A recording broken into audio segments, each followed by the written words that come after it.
ती वागली कल्पना आहे का? काय चाललंय काय तुझं? झालंच. त्या नातीला उद्या नाश्त्याला कडवेवाला आहेत का? उगीच हसण्यावारी नेऊ नका. कडवेवाल खात नाही असं म्हणाली ती. तर घरी जा असं म्हणणारच का उद्या? काय हो, पण एक बरं आहे, मिनी काही स्वतःच्या पोटासाठी कोणावर अवलंबून नाही की काही नाही.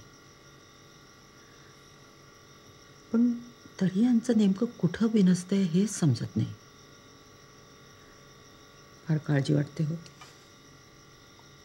नाही वाटणारच की, पण धीर सोडून कसं चालेल? ते खरं आहे हो, पण नातं तुटून येणारे ओरखडे जखमा आयुष्यात किती दुःख निर्माण करतील ते शहाणपणानं टाळावं असं मला वाटतं. हे बघ, मला वाटतं आपल्या मुली प्रामाणिक आहेत.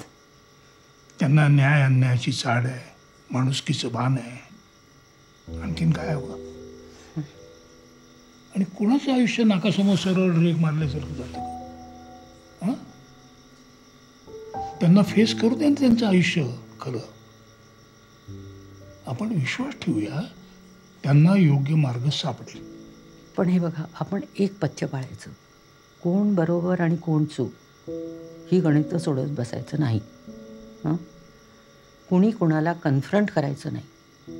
चूक झाली असेल त्यांची तो उमगेल त्यांना. काय सांगता येतं, परिस्थिती बदलते, विचार बदलतात, भावना बदलतात. खरं आहे ना? खरं त्यातून काही लागलं सवरलं तर आपण आहोतच की. तुम्ही पडा, मी येतेच. हं?